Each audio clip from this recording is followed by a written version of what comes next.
justru saya lebih penasaran, kira-kira memenuhi ekspektasinya nggak yang nonton pas ini SD? Lapar ya.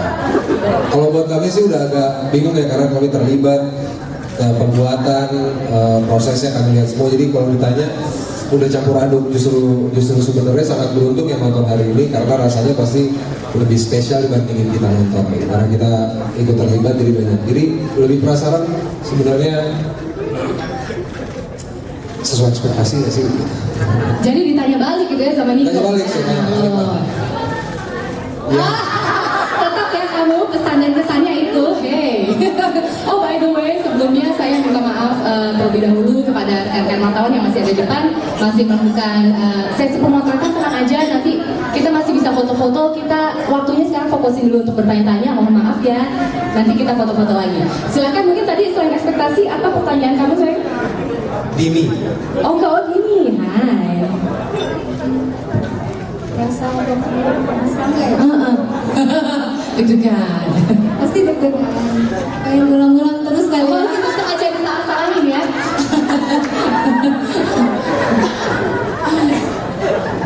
Jadi kamu sengaja nggak waktu itu pertanyaan aku? Gitu marah.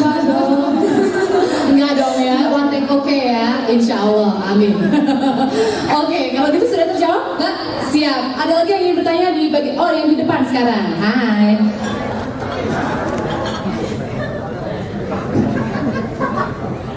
Ya, sama malam saya Mia dari Pos Kota. Selamat buat filmnya, mudah-mudahan nanti meledak seperti film yang pertama. Yang mau saya tanyakan sama Cinta atau biar sastra lagi. Oke, yang dulu kan di AADC pertama kan kamu belum married, belum punya anak gitu kan. Sementara sekarang kan kamu udah punya anak, apakah chemistry-nya masih bisa untuk sama Rangga ini atau enggak gitu kan? Kira-kira ada kesulitan nggak sih dengan AADC 2 ini? Terus untuk yang ketiga, itu kan endingnya kan ada anak juga, apakah ada sebuah ketiganya itu gimana? Terima kasih. Pertanyaannya borongan ya, mumpung nggak apa-apa. Emang itu gunanya preskon, silakan. Mumpung mereka semua ada di sini ya.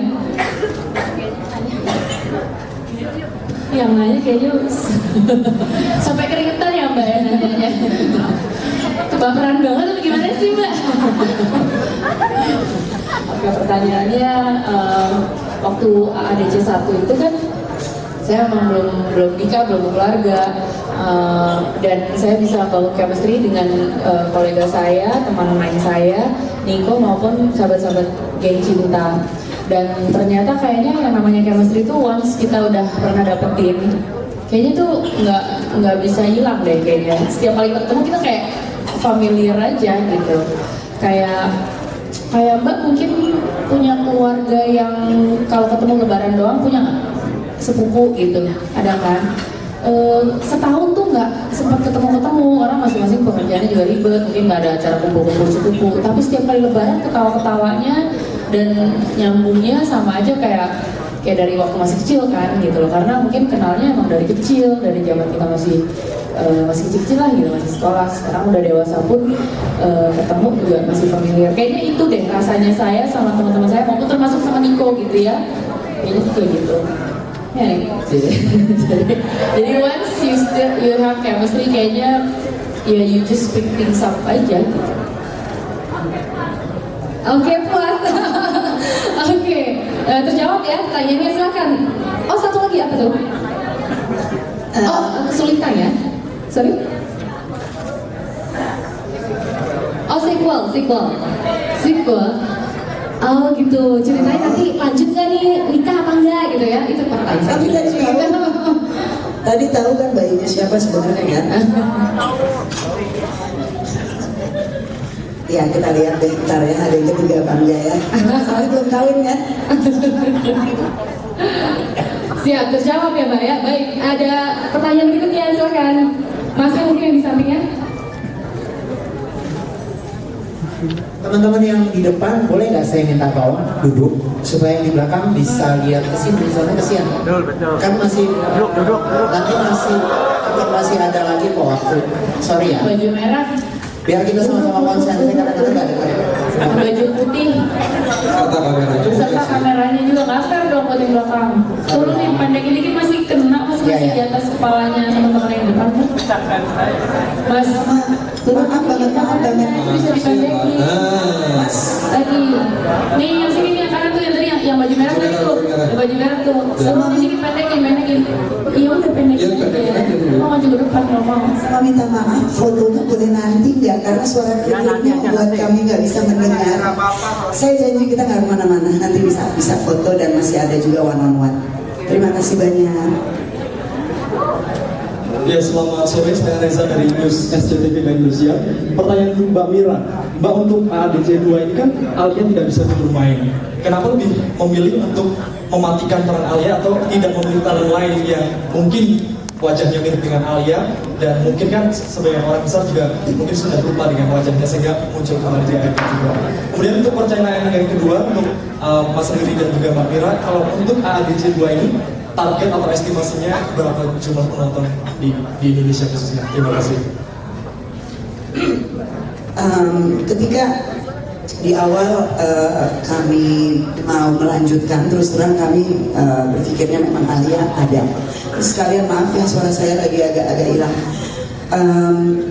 Tetapi ketika saya menghubungi Alia Ladia, dia bilang bahwa dia akan sekolah, dan buat saya itu sesuatu yang sangat luar biasa sekali, pilihan untuk kembali bersekolah di usia yang tidak lagi muda. Jadi tentunya kami support. Kemudian ya tentunya ada pilihan apa yang harus kami lakukan. Tapi buat kami Alia atau Ladia Sheryl sebagai Alia itu tidak tergantikan. Jadi tidak membayangkan kalau kami misalnya harus mencari orang yang mirip dengan Alia, dan akan sulit sekali juga buat geng cinta gitu. Tiba-tiba ada satu orang yang bukan dari yang lalu gitu. Dan itu sebuah pilihan saya dan Riri terutama. Terjadi sempat tanya sama beberapa pemain, ada sedikit perdebatan, tapi kemudian saya dan Riri akhirnya memutuskan di setiap persahabatan itu kita sering kehilangan gitu, dan menurut saya itu malah membuat segala sesuatunya menjadi lebih real, lebih emosional gitu. Terus ekspektasi ya, iya. Aduh, saya tuh agak sulit ya. Mungkin ada produser-produser lain yang sangat berani dan bilang target saya adalah sekian juta penonton gitu. Buat saya itu kayak mendahului sesuatu yang saya cuma berharap semua yang dulu menonton AADC ataupun generasi sekarang yang sudah menyaksikan AADC pertama, baik itu melalui YouTube atau melalui DVD atau melalui televisi, akan datang dan melihat keindahan film ini. Karena menurut saya film ini bercerita tentang cinta, kekuatan cinta itu nomor satu. Dia juga bercerita tentang kesempatan kedua, bercerita tentang kalau kita harus memaafkan seseorang itu tidak semudah itu, kadang-kadang tidak semudah itu, tapi di waktu yang sama kita diberi kesempatan sebenarnya gitu untuk melakukan. Jadi pilihan-pilihan hidup yang menurut saya mau itu usia 13 tahun dengan bentuk yang mungkin berbeda, 17 tahun, 20 tahun, sampai bahkan umur 50-an, 60-an pun bisa terjadi gitu. Jadi saya harap mudah-mudahan ini bisa dirasakan oleh semua pihak dan semua mau menyaksikan AADC. Tapi saya nggak mau mikirin target penonton harus berapa gitu ya. Mudah-mudahan banyak. Mudah-mudahan banyak. Amin. Oke, terjawab Mas ya tadi pertanyaannya ya. Oke, masih ada pertanyaan lainnya? Silakan yang ada di belakang. Assalamualaikum warahmatullahi wabarakatuh. Waalaikumsalam. Selamat ke tim AADC 2. Filmnya sedikit menuntaskan penasaran. Saya Amnesio dari Movie. Yang ingin saya tanyakan, ada sesuatu yang kayaknya masih disimpan untuk berikutnya. Sepertinya ada itu. Kemudian yang ditanyakan pengembangan cerita. Apakah memang Mbak Mira nanti dicocokkan dengan setting apa seperti apa, kemudian melibatkan beberapa seniman, misalnya yang dari seniman yang kontemporer itu apa memang sengaja dilibatkan di situ apa dalam pengembangan cerita memang ada usulan itu, mungkin ada inspirasi apa untuk pengembangan cerita itu. Kemudian yang terakhir mengagetkan bahwa dia mengemban bayi, tahu-tahu belum pantas, itu sebuah clue untuk berikutnya atau seperti apa?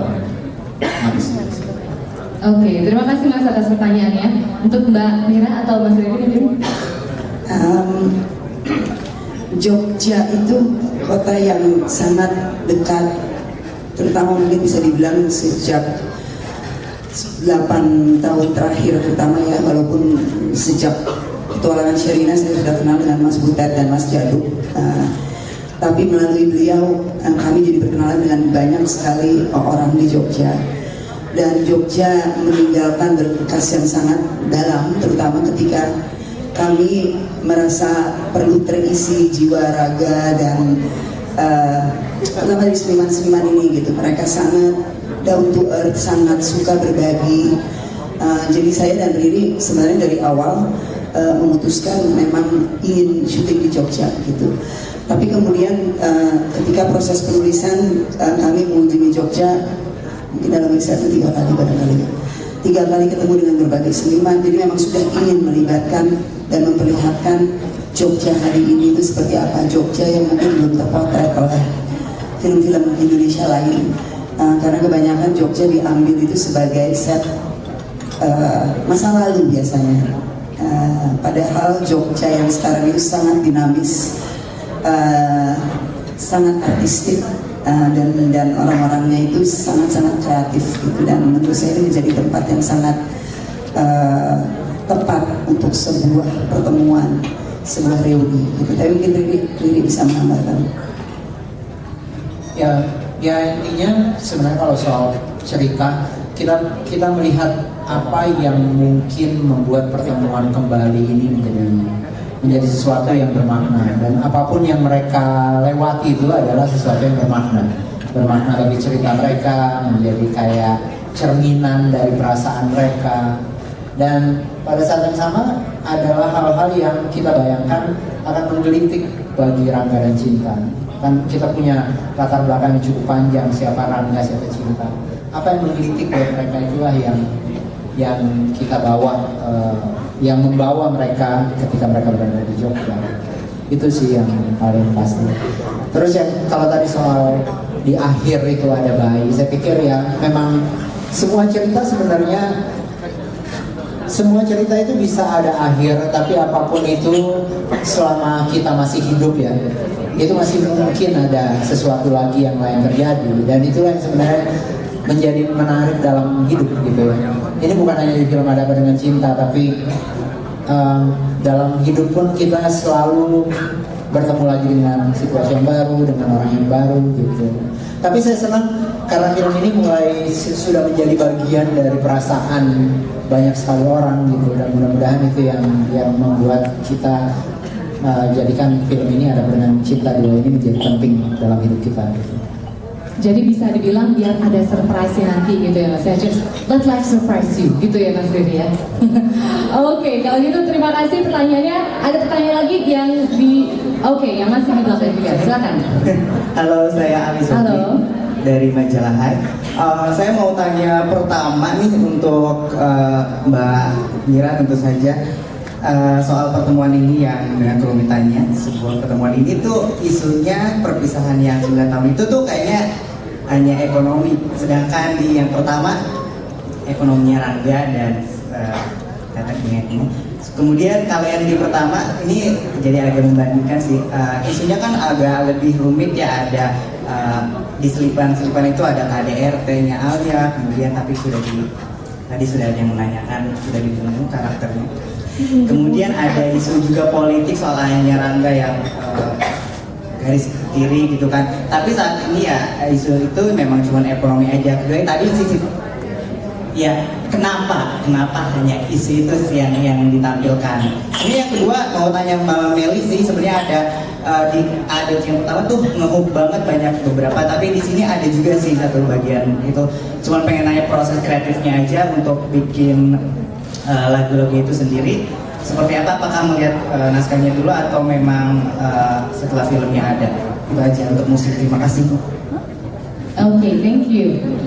Berarti siapa yang ingin jawab dulu?